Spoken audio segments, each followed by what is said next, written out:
Sign news में आपका स्वागत है। मैं हूं कौशिक यादव। नजर डालते हैं अब तक की खबरों पर। नमस्कार, मैं कोनिका दास। मैं मौजूद हूँ बाराबंकी में, जहां नवाबगंज के चेयरमैन प्रत्याशी आशु चौधरी जी मेरे साथ मौजूद है। मैं उनसे जानना चाहूंगी कि वो किस रणनीति के साथ इस बार चुनावी मैदान में उतर रहे हैं। आपका हमारे चैनल में स्वागत है। इस बार आपकी क्या क्या रणनीति है जो इस बार चुनावी मैदान में आप उतर रहे हैं? क्योंकि हम लोग एक किसान संगठन से हैं और हमने किसानों को लेकर कई सारे आंदोलन किए और जनपद बाराबंकी में कई सारे भ्रष्टाचार भी उजागर किए। नकली खाद का मुद्दा हो, नकली बीज का मुद्दा हो, नकली दवाओं का मुद्दा हो और शिक्षा नीति, स्वास्थ्य व्यवस्था, हर जगह पर हमने आंदोलन के माध्यम से अपनी बात को रखा है और प्रशासन शासन के माध्यम से मनवाने की कोशिश की है। लेकिन जो कि इससे पहले मैं हमारा संगठन भारतीय जनता पार्टी में हूँ 2014, 2017, 19 और 2022 पूर्ण समर्थन में रहा है। अभी आने वाले जो बीत गए विधानसभा चुनाव, मैंने उसमें कुर्सी विधानसभा से अपनी दावेदारी भी की थी। टिकट हमारा नहीं हुआ। उसके बाद अब मैं नगर पालिका की दावेदारी से कर रहा हूँ, जिसमें सामान्य हुई है और सामान्य में हर व्यक्ति लड़ सकता है। शिक्षा के क्षेत्र में क्योंकि आपका काफी आप सहयोग रहता है, तो उस बारे में आप क्या कहना चाहेंगे? क्योंकि मैं ऐसे परिवार से हूँ तो मैंने देखा है कि जो गरीब घर का बेटा कुछ पढ़ना भी चाहता है और शहर में आकर उसकी प्रतिभा को दबा दिया जाता है, पैसों के अभाव में उसकी प्रतिभा को दबा दिया जाता है, तो तकलीफ होती है। और इन्हीं सारे मुद्दों को लेकर हमने सबसे पहले तो नगर के अंदर जितने भी सरकारी और प्राइवेट विद्यालय बने हुए हैं, उन प्राइवेट विद्यालयों में शिक्षा नीति के तहत 25% गरीब बच्चों की शिक्षा फ्री है, जिसका पैसा सरकार देती है। सरकार की तमाम ऐसी नीतियां हैं जो जमीन पर नहीं पहुंच पाती, तो सबसे पहले तो मैं सरकार की नीतियों को जमीन पर पात्र लोगों को पहुंचाने की कोशिश करूंगा। दूसरी चीज, स्वास्थ्य व्यवस्था आप देख लीजिए बद से बदतर हो चुकी है। स्वास्थ्य व्यवस्था का हाल ये है कि ट्रामा सेंटर जनपद बाराबंकी में न जाने कब से ट्रामा सेंटर बना खड़ा, लेकिन आज तक वो स्टार्ट होने की कगार पे नहीं है। आप CSC PSC चले जाइए, पेशेंट पहुंचते ही वहाँ के डॉक्टर तुरंत उसको रिफर कर देते हैं, जाइए लखनऊ जाइए, मेडिकल कॉलेज जाइए। स्वास्थ्य हमारे जीवन की सबसे महत्वपूर्ण चीज होती है, शिक्षा, स्वास्थ्य। अब जैसे आ रही है थाने चौकी, इस तरह की जो समस्याएं आती हैं, गांव के अंदर जो समस्याएं होती हैं, यही होती है। इन पर विचार करने की जरूरत है।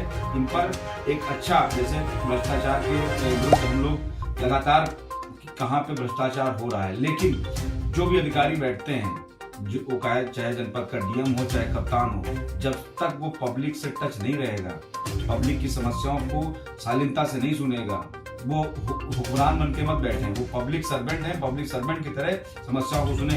इन सब मुद्दों को एक जनप्रतिनिधि का कर्तव्य बनता है कि वो पब्लिक के लिए उठाए, क्योंकि उनको वोट जनता देती है, वो चाहे हमारे जनपद का विधायक हो, सांसद हो या चेयरमैन हो। यही और एक चीज है, जनप्रतिनिधि जब तक पब्लिक और प्रशासन के सामंजस्य को नहीं बैठा पाएगा, वो पब्लिक की समस्या को दूर नहीं कर सकता है। स्वास्थ्य, शिक्षा, आवास, आप देख लीजिए जनपद बाराबंकी नहीं, उत्तर प्रदेश के किसी भी जनपद में चले जाइए, पढ़ाई के लिए बच्चे, गरीब मजदूर, असहाय के बच्चे आते हैं मुख्यालयों पर, किन हालातों में वो रहते हैं। लेकिन आप कहीं एक कोचिंग पूरे हिंदुस्तान में बता दीजिए, ये एक कोचिंग हो जो गरीबों को फ्री शिक्षा देती हो, हमारे देश की योग्यता को, हमारे देश की प्रतिभा को फ्री शिक्षा मिलती हो, नहीं मिलती है। शिक्षा को व्यापार बना दिया गया, स्वास्थ्य को व्यापार बना दिया गया है, जो सेवा भाव होनी चाहिए वो खत्म हो रही। इन्हीं सब मुद्दों को लेकर मैं पॉलिटिक्स में आना चाहता हूँ, क्योंकि हमको संवैधानिक अधिकार है सबको।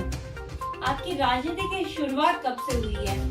राजनीतिक, देखिए मैं तो एक अराजनीतिक संगठन के जुड़ा हूँ, लगभग 9 साल हो गए। और अभी जब विधानसभा का 2022 वाला था तो मैंने अपनी दावेदारी की, क्योंकि जिन समस्याओं को लेकर हम जिला मुख्यालयों पर आंदोलन करते हैं, धरना प्रदर्शन करते हैं, आमरण अनशन करते हैं, किसानों के हित में आपने काफी काम किया। खुद को किसानों के हित में काम किया। अभी आपके यहाँ से 2 ब्लॉक में पहाड़ापुर पुल है, वहाँ पर एक पुल ना होने की वजह से लगभग 40 से 50 गाँव जो है वहाँ के विकास से बहुत दूर हैं। वहाँ के बच्चे नाव पे बैठ के स्कूल जाते हैं। अभी आपने सुना होगा नाव डूब गई, 25 बच्चे मर गए। ऐसी सारी समस्याओं को हम लोग उठाते हैं जो हमारे समाज से जुड़ी होती हैं। आपको नहीं लगता है कि कि जब चुनाव आता है तो गर्माहट का माहौल होता है, बहुत सारे वादे किए जाते हैं, लेकिन जब चुनाव जीतने के बाद सारे वादे धराशायी हो जाते हैं। इस बारे में आप क्या कहना चाहेंगे? ये तो हमारा देश 75 साल से देख रहा है, जब से हमारे देश में चुनाव व्यवस्था स्टार्ट हुई और आप देख ही रहे हैं कि हर पार्टी आती है एजेंडा लेकर कि हम किसानों के लिए, नौजवानों के लिए, महिलाओं के लिए, युवाओं के लिए सब कुछ करेंगे, लेकिन वो सिर्फ मात्र चुनावी वादे होते हैं। मैं जनपद 9 साल से किसान संगठन में हूँ, क्योंकि मैं लखनऊ रहता हूँ, और लगभग 5 साल से मैं बाराबंकी में एक्टिव हूँ। बाराबंकी की हमारी जनता जनार्दन है, वो सब जानती है कि आशुतोष चौधरी ने निष्पक्षता से कार्य किया है। और एक चीज़ है, वो चाहे डीएम हो, कप्तान हो या जो भी हो, अगर उन्होंने गलत किया तो उनकी आंख में आंख डालकर मैंने जो है सच को बताया है। तो इसीलिए प्रशासन ने हमारी आवाज़ को दबाने के लिए हमारे ऊपर मुकदमे भी लिखे। हमारे ऊपर इससे पूर्व जो डीएम साहब थे उन्होंने गुंडा एक्ट का मुकदमा भी लिखा, जिलाबद्ध करने की कोशिश की, लेकिन एक कहावत है ना, सत्य में रहते, सत्य अपने आप में सत्य होता है। महिलाओं के लिए आपने शिक्षा के लिए काफी अच्छी बातें की, स्वास्थ्य के विषय में भी काफी अच्छी बात की, महिलाओं की सुरक्षा और महिलाओं के हित के लिए आपने कुछ सोचा है? बिल्कुल सोचा है हमने। इसका भी पत्र दिया था कि जो भी हमारे डिग्री कॉलेज हैं, जहाँ पर जो भी इंटर कॉलेज हैं, ठीक है, और जो हमारी महिलाएं, हमारी बहन जो प्राइवेट जॉब करती हैं, गवर्नमेंट जॉब करती हैं, वहाँ पर उनकी जो टाइमिंग हो, जैसे कहीं की होता है कि 5 बजे के बाद उन्हें रोका जाता है, तो वो व्यवस्था खत्म हो। स्कूल के बाहर जब स्कूल छूटता है तो वहाँ पर प्रशासनिक तौर पर पुलिस चौकी की जिम्मेदारी दें कि उनको बाइज्जत वहाँ से सावधानी पूर्वक, सुरक्षा पूर्वक घर तक पहुँचाया जाए। आपका कोई ड्रीम प्रोजेक्ट है कि अभी तक चेयरमैन ने अभी तक कोई काम नहीं किया, वो काम आप करना चाहते हैं? देखिए, मैं ये नहीं कहता हूँ कि चेयरमैन साहब ने काम नहीं किए, लेकिन उनकी हर व्यक्ति की विचारधारा अलग होती है, हर व्यक्ति की विचारधारा अलग होती है। मेरी सोच ये कि सबसे पहले हम शिक्षा पे काम करें। शिक्षा व्यवस्था, जब हम जागरूक होंगे, जब हम आज का जो दौर है वो डिजिटल दौर है, मोदी जी ने इस देश को डिजिटल बना दिया है, लेकिन जब हम मोबाइल के बारे में जानेंगे नहीं तो मोबाइल से हमारी सरकारी योजनाएं सब ऑनलाइन हो रही हैं, चाहे वो पेंशन हो, चाहे वो विधवा पेंशन हो, वृद्धा पेंशन हो, किसानी से लेकर युवाओं मतलब शिक्षा से लेकर सारी चीजें ऑनलाइन है। तो जब तक हम मोबाइल के बारे में नहीं जानेंगे, हम शिक्षित नहीं होंगे, हम कुछ नहीं कर सकते। तो सबसे बड़ा हमारा जो जोर है वो शिक्षा का है। और शिक्षा जो जमीन पर, जो गांव में, जो गरीब मजदूर का बेटा है, जिसको सरकार पैसा दे रही है पढ़ने के लिए, लेकिन उस पैसे की पढ़ाई कोई और कर रहा है, बस इन बातों पर मुझे आवाज उठानी है, शिक्षा पर। उसके बाद आवास, आप देख लीजिए आवास किनको मिलता है, आवास जो प्रधानमंत्री आवास आया, अभी दीनदयाल उपाध्याय आवास आए, ये किनको मिलने चाहिए? जिनके पास छत नहीं है, लेकिन आवास उन्हें मिलता है जिनके सर पर छत है, जिनकी संसाधन पूर्ण है। हमारे चैनल के माध्यम से आप जनता से क्या कहना चाहेंगे कि वो आपको चेयरमैन के तौर पर देखें तो क्यों देखें? मैं जनता से कहना चाहता हूं कि ये चुनाव आपके बच्चों के भविष्य के लिए है।